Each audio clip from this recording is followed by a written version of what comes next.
এবার আমি সন্ময়দার কাছে যাওয়ার আগে কয়েকটা প্রতিবেদন আমি দেখাতে চাই, এটা বাংলার মানুষকে কনটেক্সট দেওয়ার জন্য। ব্রিগেড প্যারেড গ্রাউন্ডে যেই লক্ষ কণ্ঠে 5 লক্ষ কণ্ঠে গীতা পাঠ, যেটা 6.5 লক্ষ কণ্ঠে গীতা পাঠের যে দাবি আয়োজকরা করেছিল, এবং সেটা কেউ নস্যাৎ করেনি, কোনো পুলিশ থেকে শুরু করে কেউ কিন্তু বলেনি যে না 50-60 হাজার লোক হয়েছে, বলেনি ফার্স্ট অফ অল। কারণ তারা বুঝতে পেরেছিল যে একটা প্যাটিস কাণ্ডই যদি গোটা ভারতে হিন্দুদেরকে আরও কনসলিডেটেড করে দেয়, সৌমিক গোলদারকে অ্যারেস্ট করার কোনো মানে ছিল না।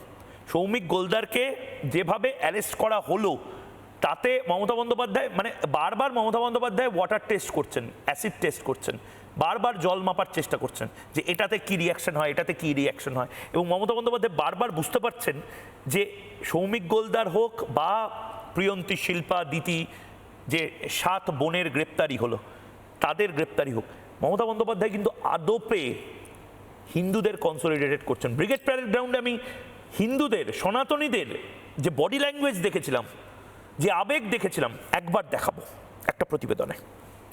যে ক্রাউডটা এই মুহূর্তে আপনারা দেখতে পাচ্ছেন, গোটা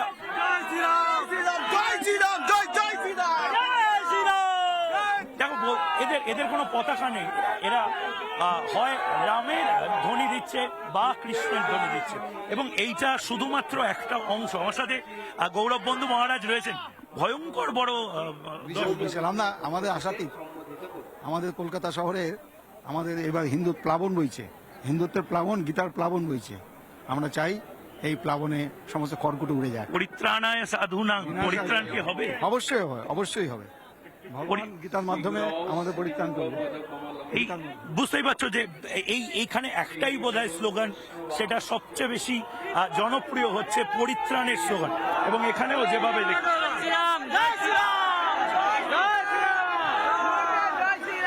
জয় শ্রীরাম দাদা।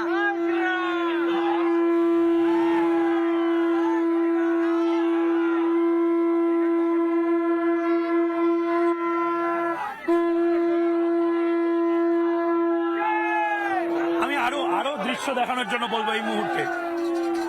কোথা থেকে এসেছেন? আমি শ্যামনগর থেকে এসেছি, ইচ্ছাপুর শ্যামনগর। শ্যামনগর থেকে। আপনি? গোলবাগান থেকে, বিরাটি। আপনি কোথা থেকে এসেছেন? শ্যামনগর থেকে। সুন্দরবন। সুন্দরবন। সুন্দরবন কোথায়? সুন্দরবন ক্যানিং। কখন বেরোতে হয়েছে? সকালবেলা বেরিয়েছি 6টার সময়। 6টায়? হ্যাঁ। 6টায়, কেউ 6টায়, কেউ 5টায় বেরিয়েছে, এবং এই মুহূর্তে বাঁধ ভাঙা উচ্ছ্বাস। এই মুহূর্তে ক্যামেরা পার্সন রজনীর সাথে ময়ূক রঞ্জন ঘোষ, রিপাবলিক বাংলা।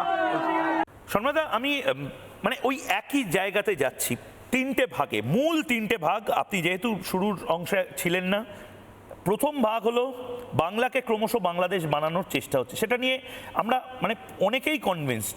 দ্বিতীয়টা হলো বাঙালি হিন্দুর 26ই লাস্ট চান্স, এবং তৃতীয়টা হলো মমতা বন্দ্যোপাধ্যায় বুঝতে পেরেছেন যে হিন্দু ভোট কনসলিডেটেড হচ্ছে।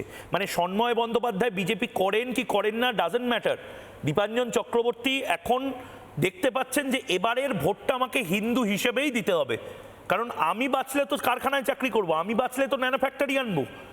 এরকম একটা পরিস্থিতি এবার হঠাৎ করে কেন তৈরি হয়ে গেল সন্ময়দা? ময়ূক, আমি তোমাকে প্রথমে একটা কথা বলি। আমাদের শৈশবে এক ভদ্রলোকের সঙ্গে আলাপ হয়েছিল, একদম শৈশবে, যখন রাজনৈতিক ভাবে সচেতন হচ্ছি। সেই ভদ্রলোকের নাম হচ্ছে ধর্ম নিরপেক্ষতা, সেকুলারিজম।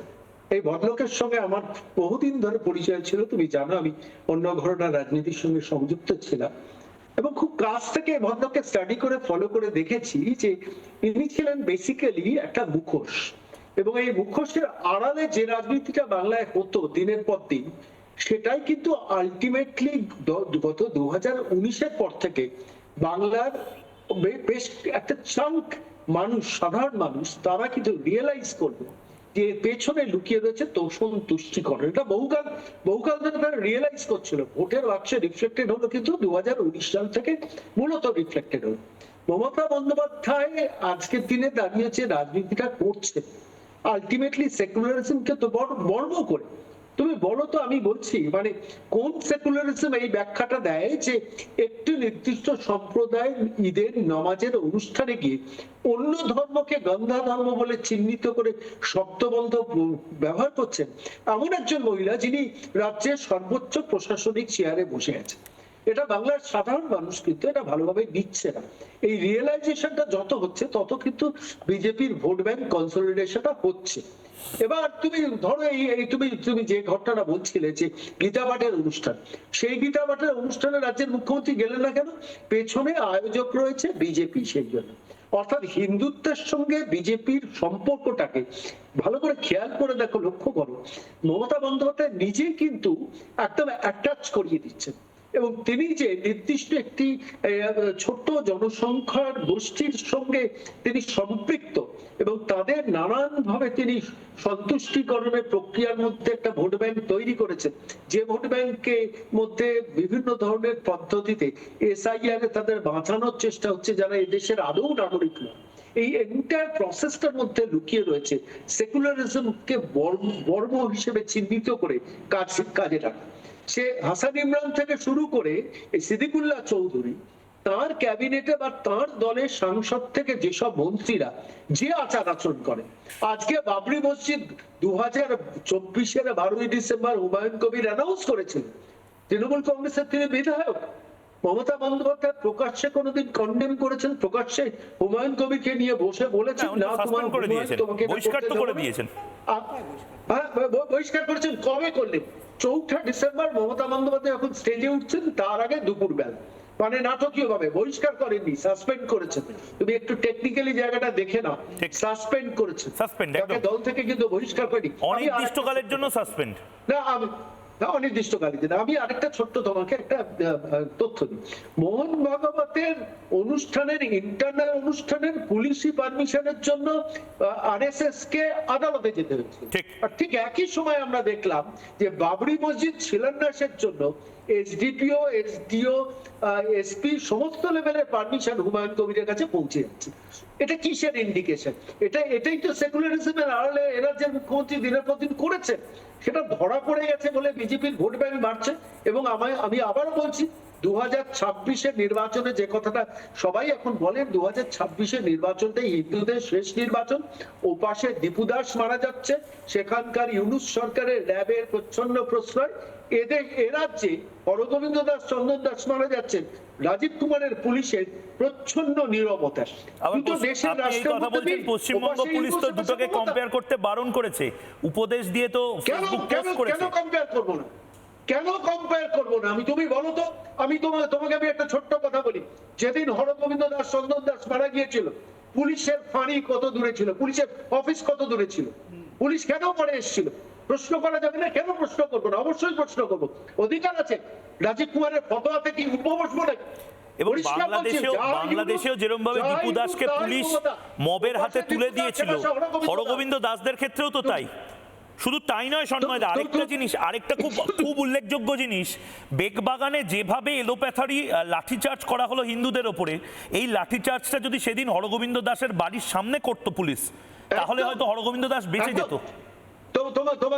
তোমাকে আমি একবার একটু ছোট্ট করে থামাচ্ছি। আচ্ছা তুমি বলো তো, ADG South Bengal law and order Suprotim Sarkar ফলাও করে প্রেস কনফারেন্স করতে বসে গেলেন কিসের জন্য? না, হরগোবিন্দ দাস, চন্দন দাসের ব্যাপারে আমরা কত তদন্ত করেছি। আচ্ছা, পুলিশের ভূমিকা নিয়ে তদন্ত হয়েছে? Suprotim Sarkar ADG South Bengal law and order সেটা বলতে পেরেছেন? 2 নম্বর পয়েন্ট বলি, রাজ্যের মুখ্যমন্ত্রী পরবর্তীকালে গিয়ে বলেছিলেন না, বাংলাদেশ থেকে এসে উস্কে দিয়ে এই ঘটনা ঘটিয়ে চলে গেছেন। বিএসএফ 4000-5000 টাকা খরচা করে লোক ডিপ্লয় করেছে, মুখ্যমন্ত্রীকে তদন্তের আওতায় এনেছেন সুপ্রতিম সরকার। ক্ষমতা আছে, হিম্মত আছে তার। এই প্রশ্নগুলো তো করার জন্য সকল মিডিয়া নেই। অন্তত তোমরাই তো একমাত্র প্রতিবাদটা করছো, এ ধরনের টক শো করছো, তোমাদের ধন্যবাদ জানাচ্ছি। যে আজকের দিনে দাঁড়িয়ে মমতা বন্দ্যোপাধ্যায়কে ইন্টারোগেশনের মধ্যে আনা উচিত ছিল। হরগোবিন্দ দাস, চন্দন দাসের হত্যাকাণ্ডের পর যে বিবৃতি তিনি দিয়েছিলেন যে বিএসএফ লোকজনকে ডিপ্লয় করছে 4000-5000 টাকা দিয়ে, রাজ্য পুলিশের সুপ্রতিম সরকাররা তাদের তদন্তের আওতায় আনতে পারবেন? হোক, যদি বিএসএফ যদি সত্যি করে থাকে তাহলে বিএসএফ এর বিরুদ্ধে শাস্তি ব্যবস্থা করলেন না কেন? আর যদি রাজ্যের মুখ্যমন্ত্রী মিথ্যা কথা বলেছেন তাহলে তার বিরুদ্ধে কেন এফআইআর হবে না? কেন তাকে ইন্টারোগেশনের জন্য পুলিশের তথাকথিত সিট যারা জাফরাবাদের ব্যাপারে তদন্ত করেছেন তারা ডাকবেন না? শুভেন্দু অধিকারীও একটা কথা বলছেন যে নানা ধরনের কন্টেন্ট দেখার জন্য লাইক করুন, শেয়ার করুন আমাদের ফেসবুক পেজ, সাবস্ক্রাইব করুন আমাদের ইউটিউব চ্যানেল, পাশাপাশি অন্যান্য ব্রেকিং নিউজের জন্য অবশ্যই চোখ রাখুন রিপাবলিক বাংলায়।